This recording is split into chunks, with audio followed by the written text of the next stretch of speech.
One of the things I learned from studying Warren Buffett is that until you learn to say no, you're not likely to succeed. So now what are the common mistakes you think people make when trying to build a business? Or when trying to start up a business? Lack of planning. Similar to lack of planning. Inadequate planning. In Africa, you don't need to reinvent the wheel. Whatever you are doing, the likelihood that somebody else somewhere has done it before is very high. Go and find out what they did. What they say.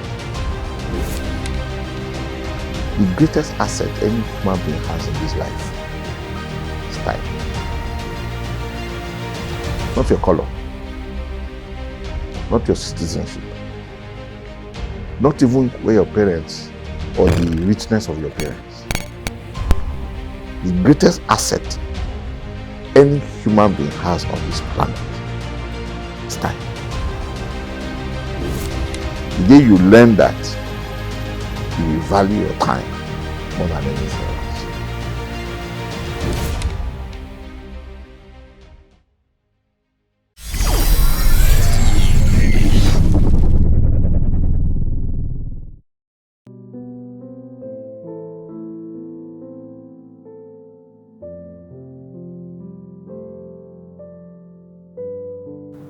Do you see Nigeria as a free market economy?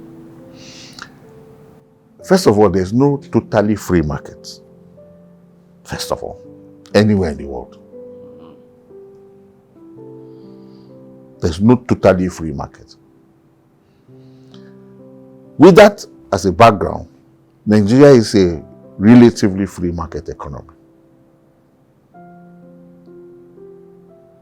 But there's no totally free market. You can't just export akara to America. No.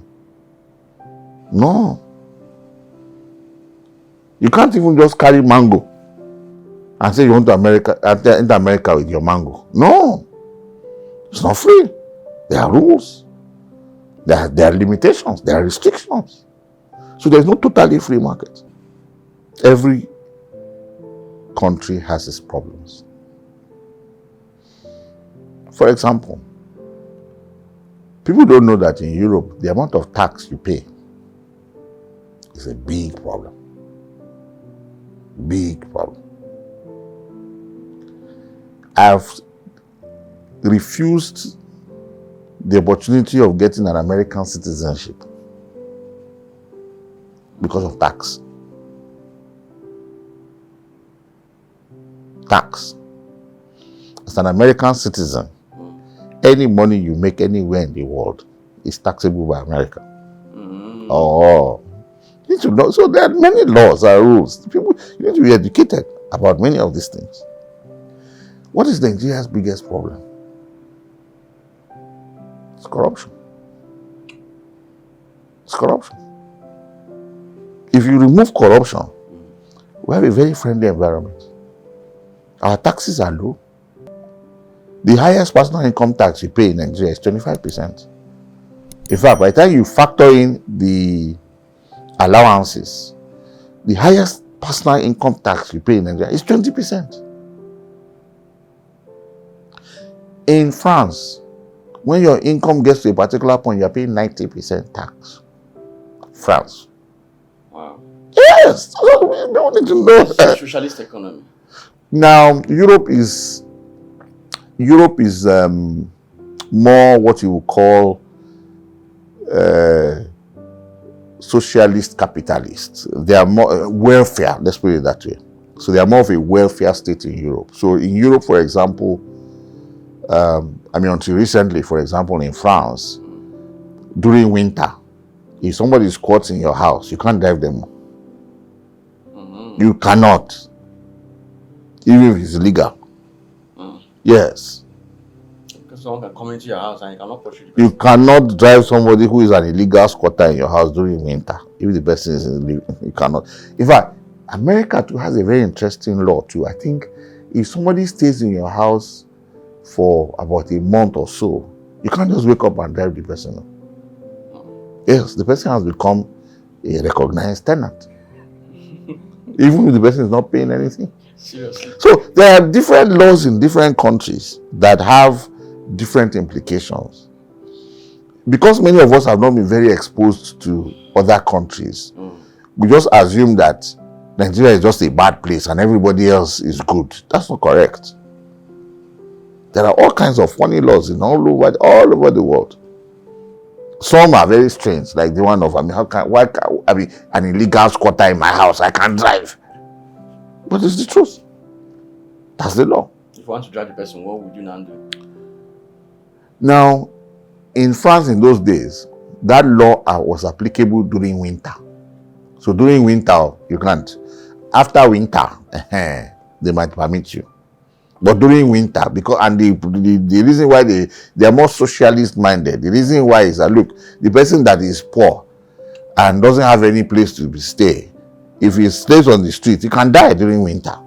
So because of that, you can't do that. Okay. Now, America is more capitalist. America, they don't care. You know, winter or summer, whatever, if you're down the streets, you're on your own. You're on your own. For example, I'll give you another interesting law in France. I had a friend many years ago, this was in the 1990s, that was working for a particular company. I won't mention the name, it's a multinational. And he wanted to leave the company. So what did he do? He stopped going to the office. I said, why don't you just send in a letter of resignation? He said, no. That if how did they put it though? He said something like, if he absconds from duty, he will get more. Because they would have to terminate him and pay him more. That's funny laws. I mean, you can't just fire, in Europe, for example, you can't just fire somebody. You can't just sack somebody. No. In fact, I remember there was a time in Spain, some banks had a problem and they wanted to reduce staff.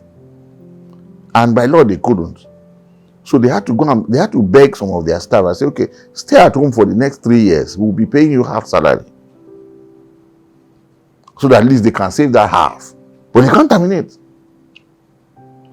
So every country has their laws. We just assume everything about Nigeria is bad because we've not learned and be exposed to that. The fact that some other countries too, they have their own peculiar laws. And people just see it like Nigeria, the issues there are too much. That's why they're really saying that if you open the borders now, you see how people run away. Because they don't know what is happening out there.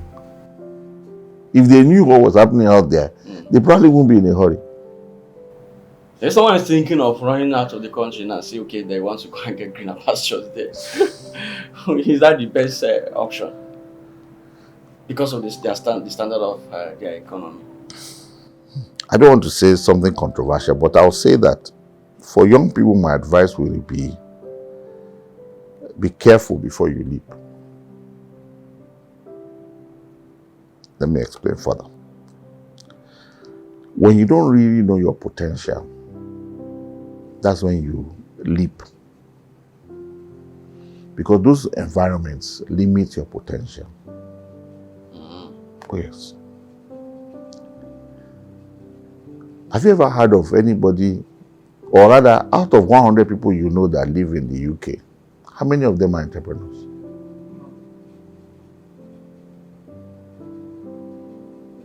All of them go to look for work. That's the first limitation.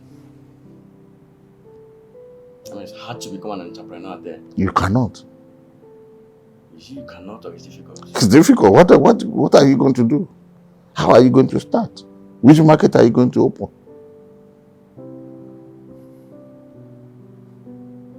So that's limit number one. You know limit number two? You start working in a place today, they're paying you £2,000 a month. 25 years from now, they're paying you £3,000 a month. So in 25 years, the growth in your salary is just £1,000. Wow.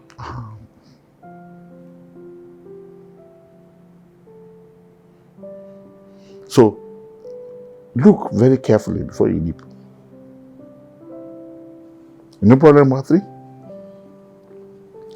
They're paying you £2,000 a month. You convert it to naira, 1.6 million naira. That looks very good. Then you now go and look for a house to rent. And you see a space that is not as big as this. Just this room. Maybe half of this room. And they tell you it's £700 a month. A month? Yes. A month? A month. Wow. That's not inside central London, though. When you're inside central London, Manhattan in New York, a space like this is almost $4,000 a month. 1 month. 1 month. So that's why I say, look very carefully before you leap. So 3 things I've mentioned now. 1, potential. You can't be an entrepreneur. 2, your salary is not going to increase any marginally for the next 30 years.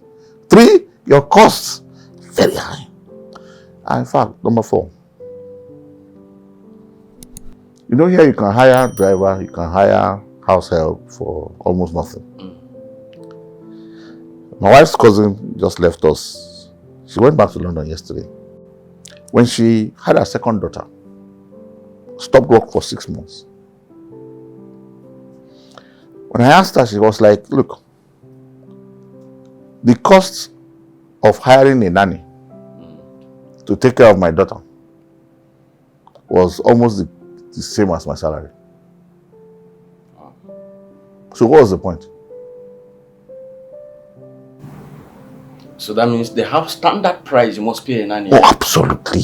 You can't just bring in someone like, here we can do it here. You can just bring in someone and pay the person anything. In fact, some people have gone to jail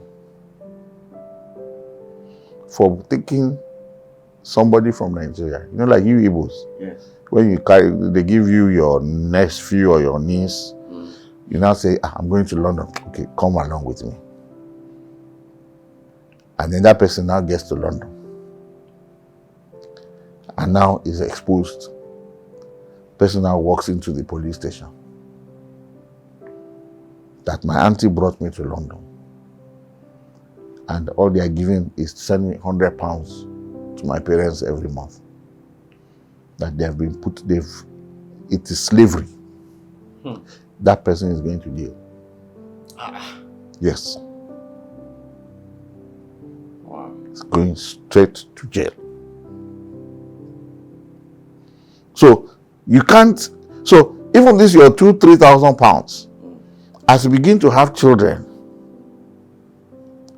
you suddenly discover it's not enough.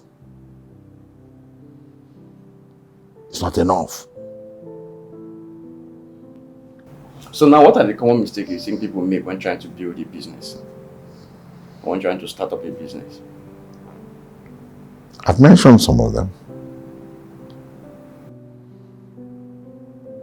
I think now, if I were to say it again, lack of planning. Similar to lack of planning, inadequate planning. Inadequate planning. So I'll explain. Lack of planning is, where am I going? How will I get there? What are the steps I need to take to build my business to get to that point? That is lack of planning. Inadequate planning now is plan A, plan B, plan C, plan D, plan E. If this doesn't work, what do I do?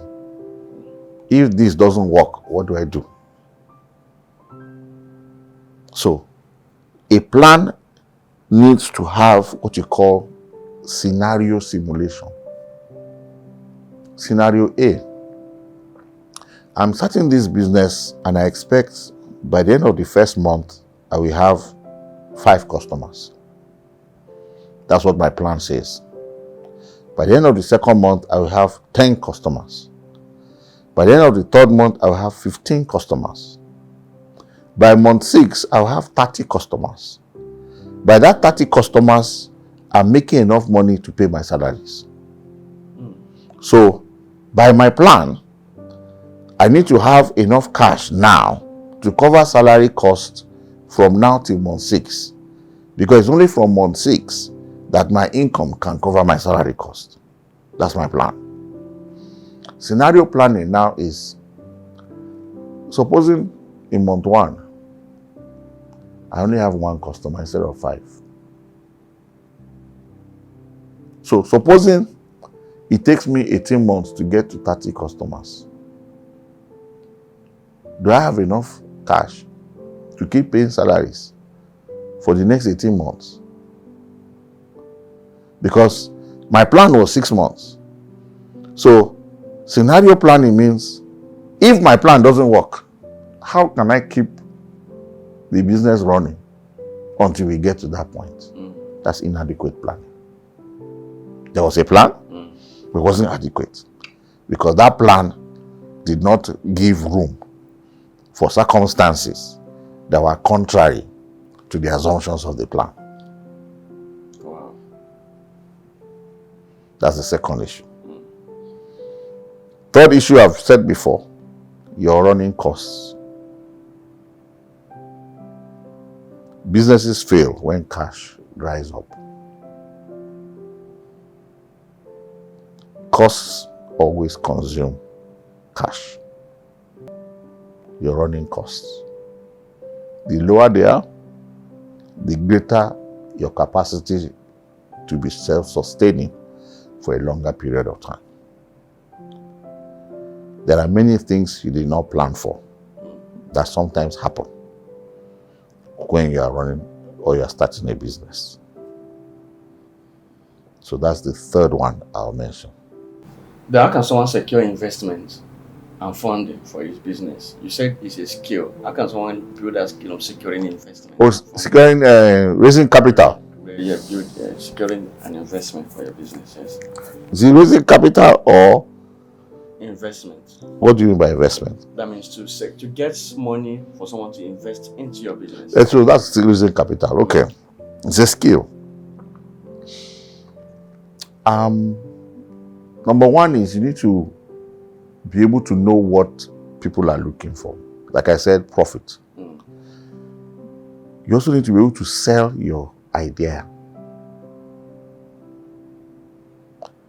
In other words, this thing you are doing that is profitable, why should I be part of it? What is the need for me? That's very important. 3, integrity. Integrity. You know, I said I sold cars in order to pay for some of my early failed investments. That's a very powerful story for some people because that shows integrity. When people invest in you, they want to be sure that if anything happens, you have their back. So that's very, very important. Number 4, you must demonstrate a level of competence and track record. That you know what you're talking about and you can deliver.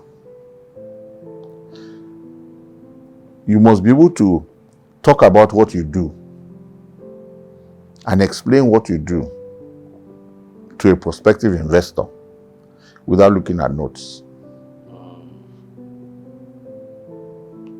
For example, there's a company we just bought recently, and part of the quarrel I have with, even though this is first experience as being MD, is that he doesn't know his business.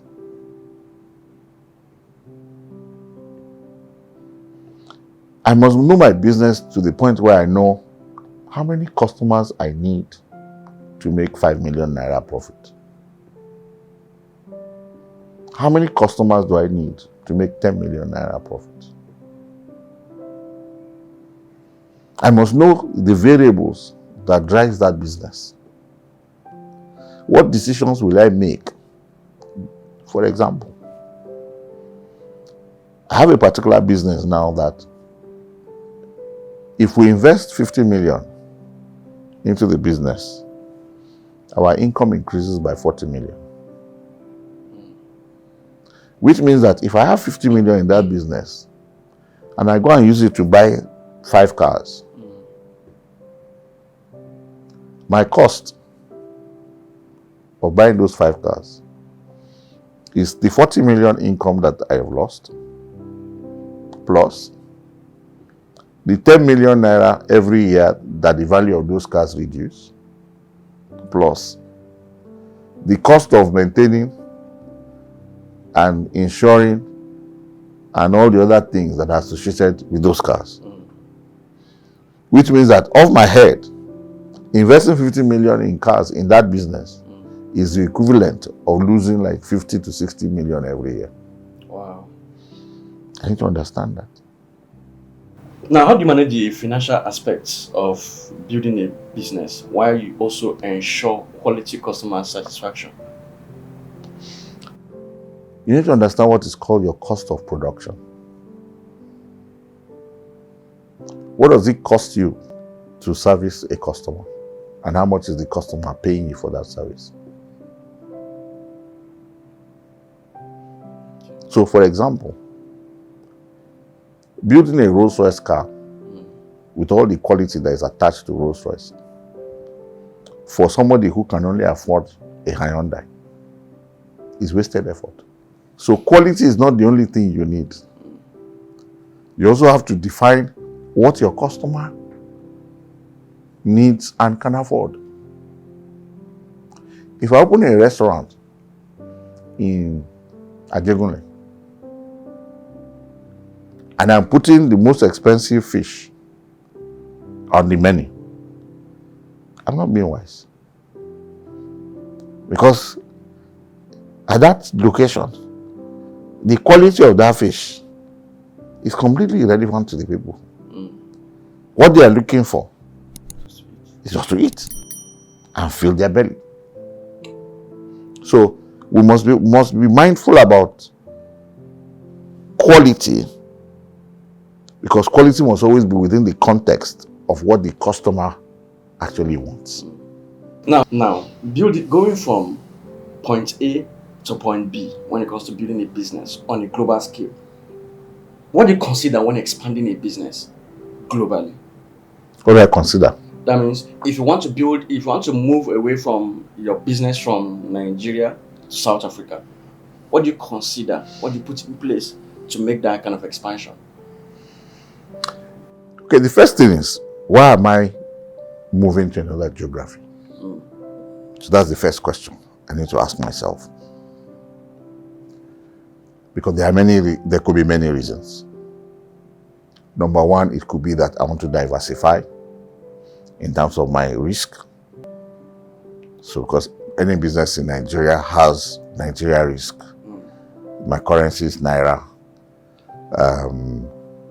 My ability to borrow is subject to Nigeria's rating. For example, recently Nigeria was downgraded, which means that anybody that is operating in Nigeria is affected. So I might want to move to South Africa or open a branch in South Africa because I want to diversify my risk. Another reason why is that I might want to go to South Africa because I have some customers in Nigeria that are already in South Africa. So I have a ready market in South Africa waiting for me. So that's another reason why I might want to go to South Africa. A third reason is I might look at Nigeria and say, my industry in Nigeria is not growing as fast as I want it to. So I want to open new markets in South Africa to be able to continue to grow. That's a third reason. So the first question will therefore be, what is my reason for going to South Africa? Because that reason will now determine all the other things I need to now consider. Now, what does it mean for life to bully someone into submission?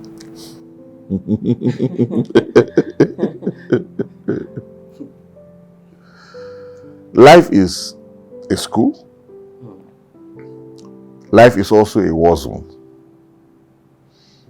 Life throws many things at us. Like I said earlier on, every young child has big dreams because they've not experienced the challenge and the blows and the failures and the heartaches and the disappointments that happens along the journey of life. As we go along this journey, we develop two different kinds of mindsets.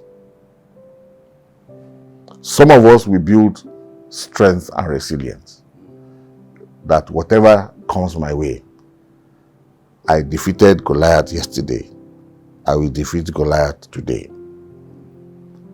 Some of us, unfortunately, are embittered by the failures and disappointments of life. Oh, last week I was betrayed by my friend. 2 years ago, my staff stole all my money. 5 years ago, my brother did this to me. And then you just keep shrinking and shrinking and shrinking until you get to a point where your aspirations are so low that you are not even expecting anything out of life anymore. Your entire mindset has been beclouded by the disappointments and the failures. So, and unfortunately, when you begin to move in that direction, that's where depressive thoughts begin to come in. Suicidal thoughts, negativity comes in. But if you are on the other side of being resilient, you are constantly positive. I survived. If I could survive yesterday, there's nothing that will happen today I won't survive. I'm a survivor. I can do it. So it's all about how we respond. And it still goes back to what I said earlier, that never blame other people for your failures. Always look at yourself. If you didn't do it well, change yourself. Increase your capacity. Don't rely on the next person. You are responsible for your life. How can an entrepreneur stay motivated during challenges Vision. that businesses throw at you? Vision. Vision. My best teacher of vision is a river. The river. Every river in the world, no matter how small, every stream, the water in there, no matter how small, has only one goal: get to the ocean. If that stream has to merge with another stream, and merge with another river, and merge with another river, the only thing they are doing is getting to the ocean. So sometimes they get to a hill, they make a right turn. They get to another one, they make a left turn. But in all the right, left, whatever turns, sometimes they even go back. But all they're doing, get to the ocean. If you want to stay motivated, vision. Keep looking at it. Keep looking at your vision. And keep pursuing your vision. And make your vision to be something that is worth your while. Part of the problems with a small vision is that it's not worth putting your entire life into it. So at any obstacle, it's easy to turn back. But when the vision is big enough, it is worth your pursuing. That's one of the big things about vision. So vision is critical to stay motivated. What do you think are the 3 things that you can say if anybody keeps doing no matter what, you can't fail in business. If you continually do them. Number one, keep learning. Keep learning. Okay. Keep learning the things that makes businesses similar to yours to succeed. So keep learning. 2, get a role model in that business. One of the beauties of Africa that very few of us have learned to tap is the fact that in Africa, you don't need to reinvent the wheel. Whatever you are doing, the likelihood that somebody else somewhere has done it before is very high. Go and find out what they did and do the same thing. There's a business that we're doing that anywhere in the world, people that succeed in that business become billionaires. When you have role models like that and you really study what they did, your chances of succeeding significantly increases. So keep learning. Get a role model, someone that has done that thing before.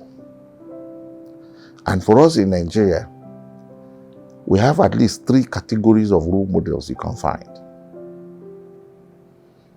You can look for people in South Africa who may have done what you have done, because South African economy is closer to the Nigerian economy than Europe or America. So that could be your role model number 1. You can look at the global stage and look for the biggest and the best. That could be your role model number 3. And then look for someone in between the two. So if I look at insurance today, for example, I can look at Warren Buffett as a global role model. But there are insurance companies in South Africa that are monsters that I can learn from. That is even closer to what I'm doing in Nigeria. Then I can even look at insurance companies in Nigeria that are far bigger than what we're currently doing. So I already have 3 role models. What did they do? How did they do it? And then a combination of these 2 things should now lead to the 3rd one. Keep changing yourself. Don't be fixated. Keep changing yourself.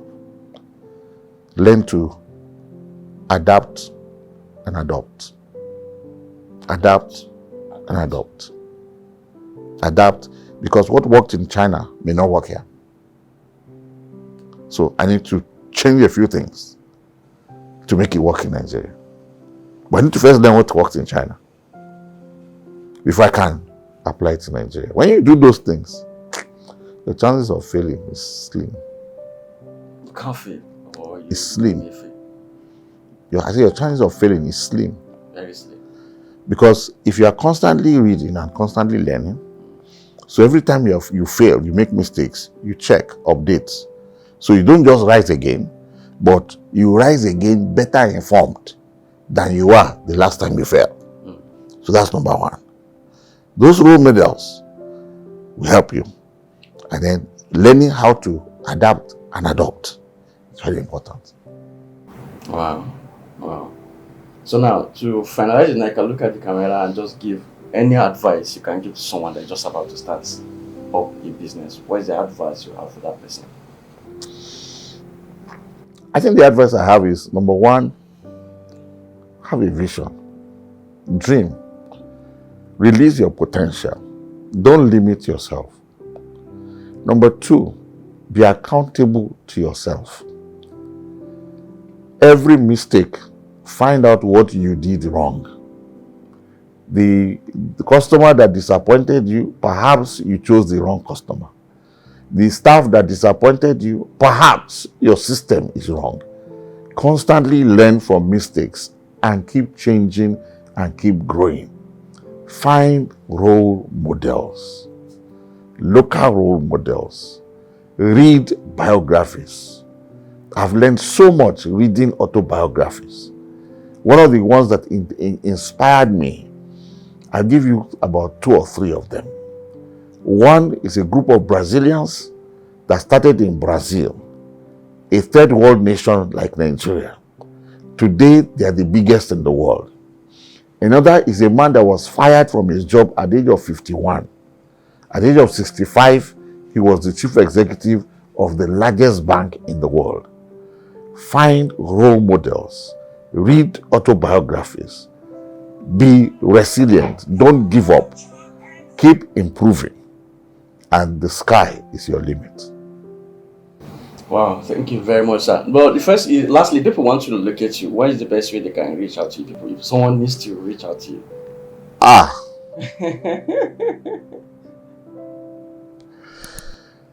One of the things I learned from studying Warren Buffett is that until you learn to say no, you're not likely to succeed.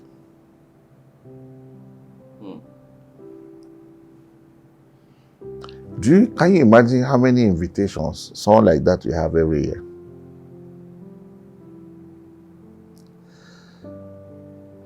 As a human being, you are finite. You have X number of hours in every day. For example,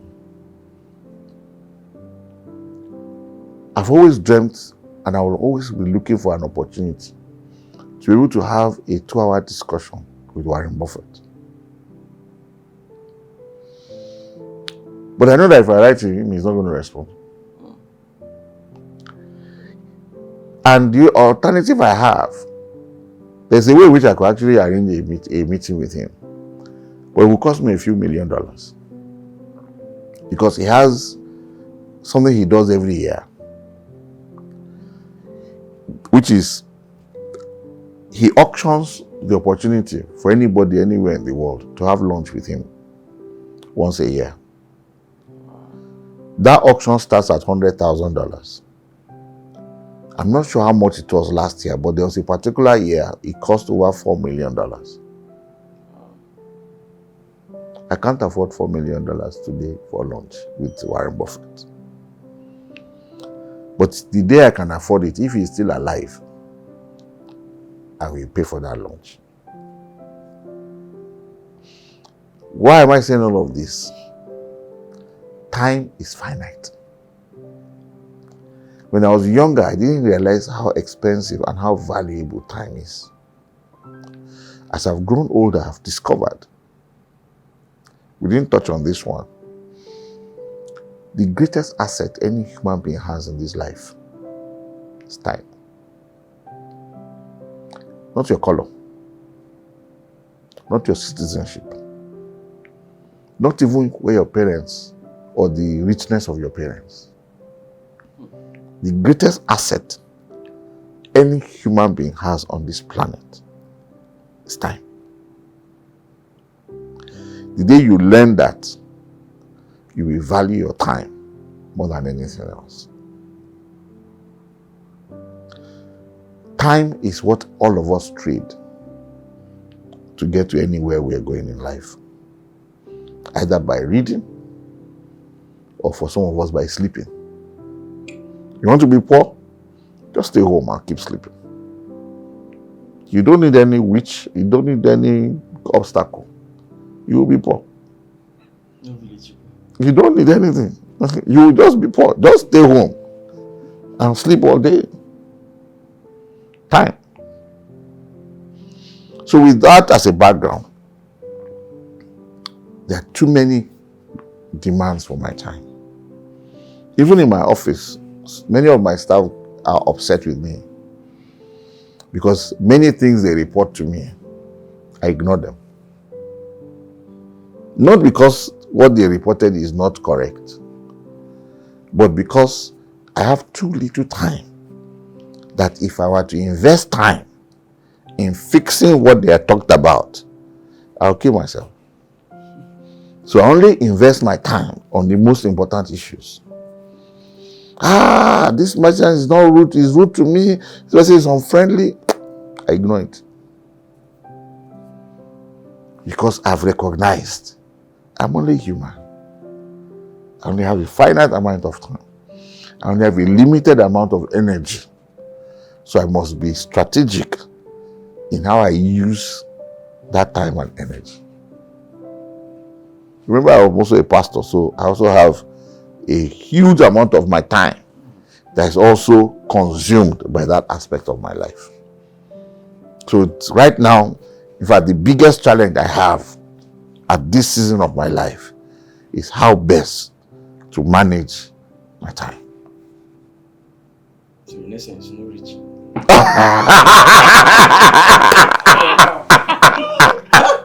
Well, someone wants to say, I would like this man to do consulting for me to consult my business. Maybe you just name a fee. For example, I will never consult right now. Wow. It's not a good use of my time. I won't do it.